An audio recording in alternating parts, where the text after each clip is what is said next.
hati yang membara. Hati yang membara ini adalah hati yang tenang padam, walaupun menghadapi tantangan dan rintangan.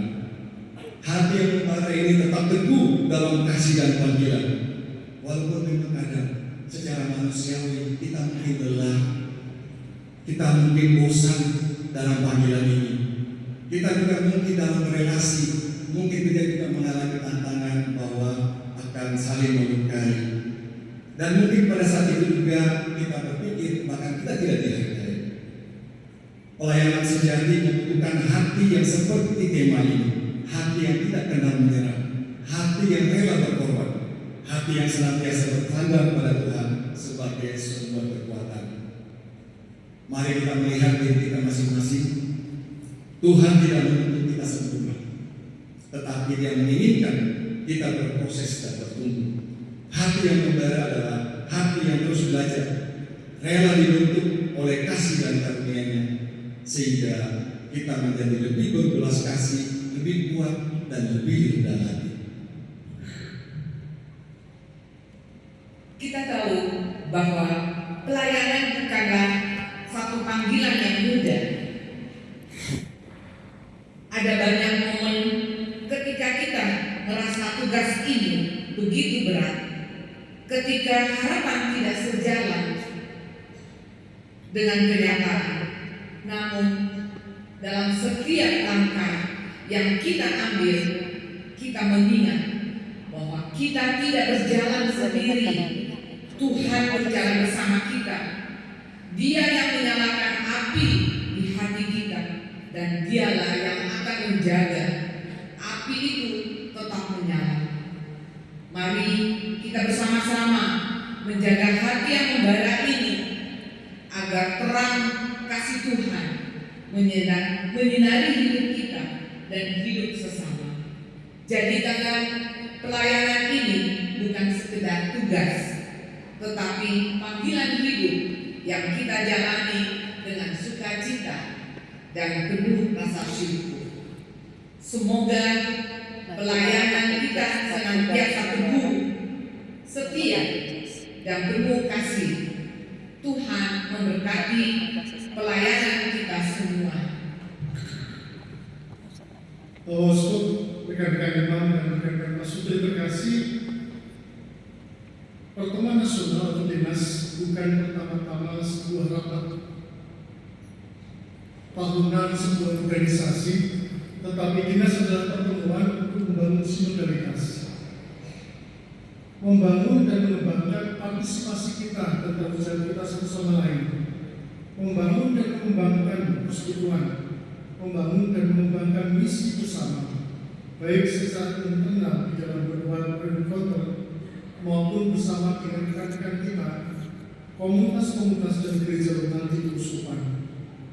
Karena pertama-tama kita adalah anggota gereja yang menghidupi karisma baptis.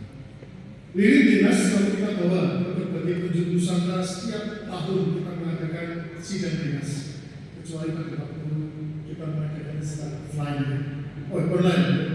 Supaya link itu maksudnya ada semakin berkobar di berbagai macam tempat di mana dinas itu diselenggarakan. Dan harapan kami adalah Pontianak ini harus berkobar. Menyala. Ya, begitu. Tahun ini kita mengadakan sidang dinas yang ke-51. Kita meninggalkan usia 50 menuju usia 50 tahun mendatang. Di hadapan kita terbentuk tahun jubileum 2025 yang dimulai nanti pada malam Natal yang sangat indah dan ditutup pada tanggal 6 Januari 2024 dengan tema persiapan pengharapan. Semoga melalui hidup pelayanan kita di tahun 50 tahun kedua menjadi persiapan yang penuh harapan dan membawa harapan bagi perkawinan dan keluarga, meniti panggilan dan jalan kekudusan perkawinan dan hidup keluarga.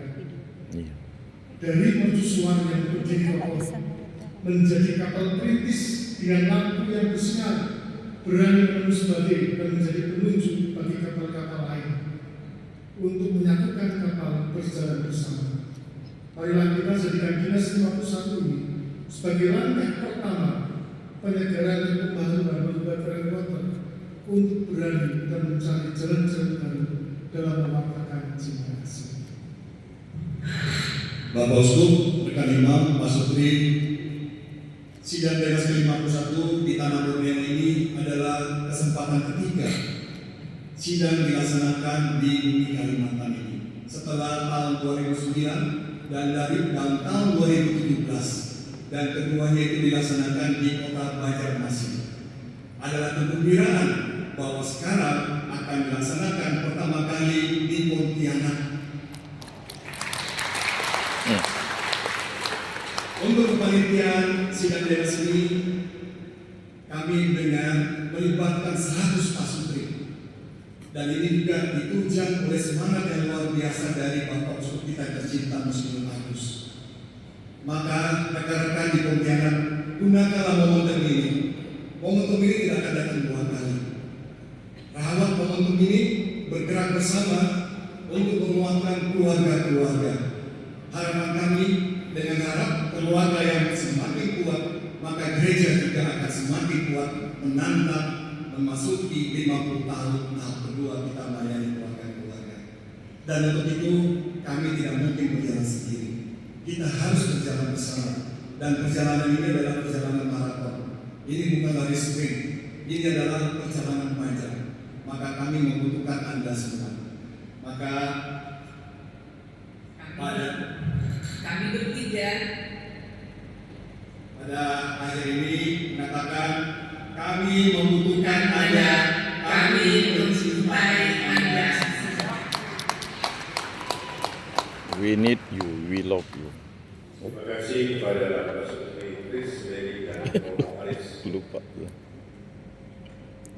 Selanjutnya kita akan mendengarkan kata sambutan dari Yang Mulia Monsinyur Agustinus Agus, Uskup Agung Pontianak, yang nanti akan sekaligus menyalakan lilin tanda dibukanya sidang Dinas ke-51.